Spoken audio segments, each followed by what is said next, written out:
So I just finished reading Sapiens by Yuval Noah Harari. The book cover is a shout out to Stephen Hawking's A Brief History of Time. A number of people recommended I should read this book, and I'm glad I did. It's fantastic. Definitely go and get it. I should say fair use, fair use. All of the information I'm going to share in this video is me relaying the passages found in this book. And all of the information was only made possible due to the hard work and research that Harari did over, I'm guessing, many decades. So big shout out to him and fair use, fair use. So who is Harari? Yuval Noah Harari is a historian, philosopher, and best-selling author of these 4 books found here. His books have sold over 35 million copies. Cash, cash. He received his PhD from Oxford in 2002. And he is currently a lecturer at a university in Jerusalem. And I think he has a husband who is his agent. Here is how the book starts. It starts off with this chart that is an overview of the history of time. And you can see that human history is this little sliver over here, right? Starting about 6 million years ago. But the vast majority of time has been this nebulous formation of galaxies, stuff like that. Here is where the Earth started forming 4.5 billion years ago. And here is where organisms started forming about 3.8 billion years ago. And humans began evolving here, and people often make the mistake that we are the only humans. We are not. There have been many types of humans that have roamed the face of the earth. For example, these are some of them. Here are our closest relatives. The only ones who still survive to this day are chimpanzees. All of these others, right, are humans that we killed off starting about 2 million years ago, I believe. And I think about 30,000 to 15,000 years ago, we killed the last other species of human, which was the Neanderthals. Right, so I made this chart kind of going like this, like reading across. This shows the evolution of our closest relatives, eventually resulting in early humans that look probably something like this. Here is an overview of early human history.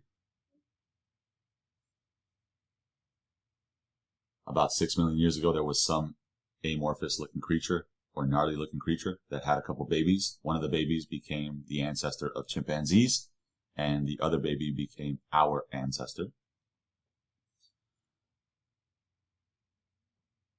Here is when various human species started spreading into Asia and Europe about 2.5 million years ago.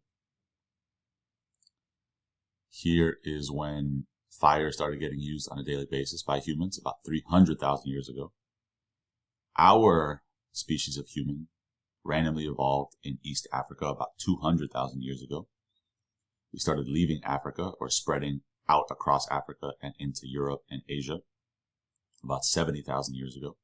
And we pretty much killed everything for food that we came into contact with as we spread out of the African continent. We reached Australia in 45,000 BC.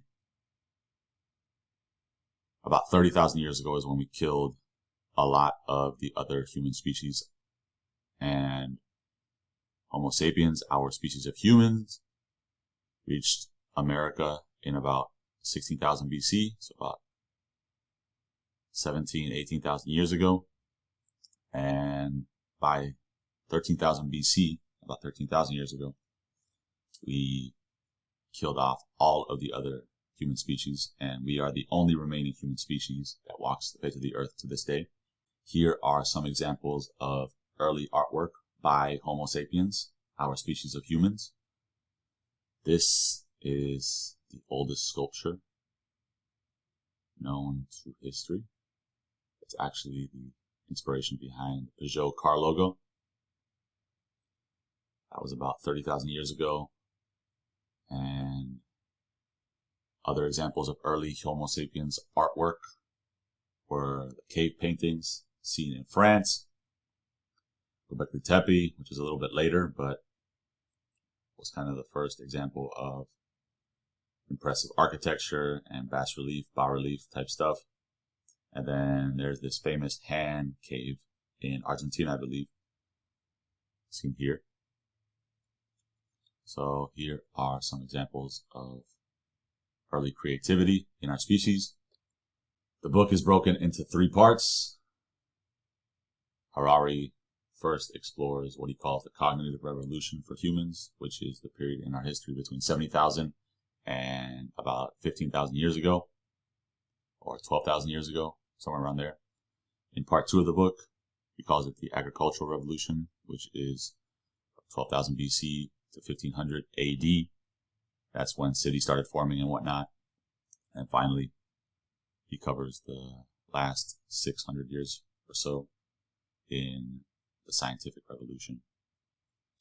I'm going to continue reflecting on this book in another video to keep it short and sweet.